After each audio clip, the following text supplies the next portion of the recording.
I never thought I'd hear my wife speak to me the way she did that night. We were in the middle of a simple conversation. At least I thought it was simple. I had asked her about a few charges on our joint credit card. Nothing out of the ordinary, just a husband trying to understand why our grocery budget looked more like a luxury shopping spree. But the way she reacted cut through me deeper than I expected. She snapped, her eyes narrowing, her voice sharp like a whip. "You don't get to ask. I don't owe you anything. You're not my dad or my owner." I froze. For a moment, I wondered if I'd misheard her. We'd been married for nearly 8 years. We built a home together, shared bank accounts, dreamed about children we never had, and even faced our share of struggles. But in that instant, it didn't feel like I was her partner. It felt like I was a stranger intruding on her independence. The room was silent except for the hum of the refrigerator. My hand was still on the receipt I had pulled from my wallet. She crossed her arms, her body language screaming defiance, as if I had tried to chain her down instead of ask a simple question. I wanted to respond, but my throat tightened. Was this what marriage had become? Two people living under the same roof but pulling in opposite directions? I remembered when things were different. Back when we were dating, she loved to share everything. Her dreams, her expenses, even the silly little online purchases she made late at night. She would giggle, holding up a new pair of shoes, saying, "Don't be mad. They were on sale."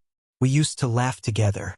Now it felt like laughter had been replaced with sharp edges and walls too high to climb. That night, I didn't press the issue. I just folded the receipt and put it in my pocket. But something inside me shifted. It wasn't about the money anymore, it was about respect. The way she looked at me, like I was some controlling tyrant instead of the man she had chosen to marry, left a scar I couldn't shake. Over the next few weeks, her behavior became even more distant. She started making plans without telling me, spending weekends with her friends, and leaving me with vague explanations that made less and less sense.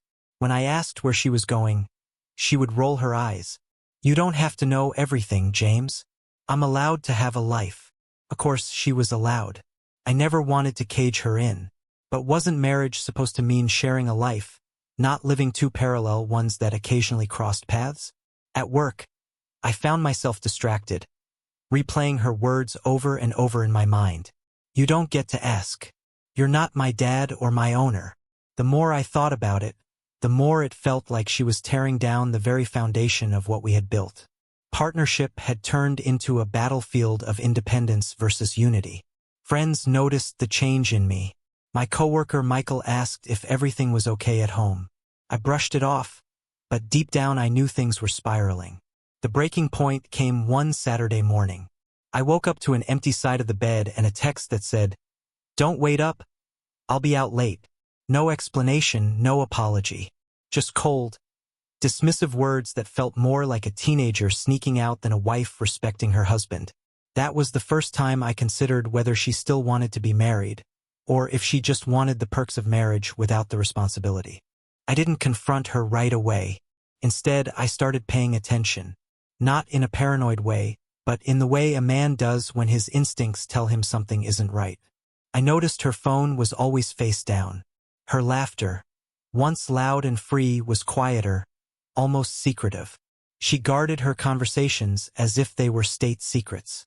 One evening, I asked if she wanted to have dinner together. She barely looked up from her screen and said, "I already ate." No explanation, no invitation. Just a cold dismissal.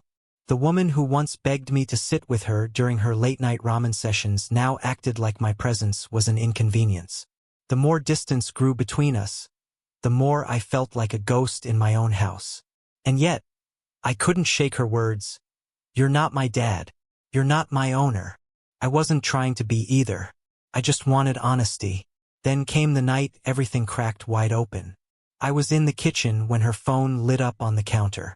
A message popped up, bold and undeniable. "Last night was amazing. Can't wait to see you again." My stomach dropped. My chest tightened. I didn't need to read more. My hands shook as I placed the phone back where it was. For a long time, I stood there, staring at the tiled floor, feeling the weight of betrayal settle in. When she walked in moments later, humming softly, she froze at the sight of my face. She knew. Her lips parted, but no words came out. The silence between us was louder than any scream could ever be. I finally spoke. My voice was calm, almost too calm. You said I wasn't your dad or your owner. You're right. But I also won't be your fool. She started to cry, reaching for excuses, blaming stress, blaming me, even blaming the marriage itself. But nothing she said mattered anymore. A marriage can survive arguments, money problems, even dry spells. What it cannot survive is contempt. And she had shown me nothing but contempt for months. I packed a bag that night. I didn't yell. I didn't slam doors. I simply walked away. For the first time in a long time, I felt strangely at peace. The chains I thought were keeping us together had already been broken by her actions. I was just now acknowledging it. In the weeks that followed, she sent me messages.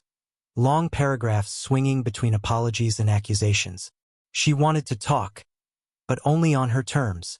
She wanted forgiveness without accountability. And she wanted to rewrite the narrative. That I was controlling, that I had pushed her away, that her choices weren't betrayal but liberation. I didn't respond. Instead, I focused on rebuilding myself. I went back to the gym, reconnected with old friends, and spent my evenings reading instead of waiting for someone who never really showed up. It hurt, of course it did. 8 years of marriage doesn't vanish without leaving scars. But each day, the scars began to feel less like open wounds and more like lessons. I learned that love without respect is just a performance. I learned that silence can be more brutal than words. And I learned that sometimes the strongest thing a man can do is walk away without a fight. Looking back, I realized she was right about one thing. I wasn't her dad, and I wasn't her owner. But she was wrong about the rest. I was her husband, her partner, the man who stood by her for nearly a decade. And that should have meant something. But when someone decides that respect is optional, marriage becomes impossible. So I left. And in leaving, I found myself again.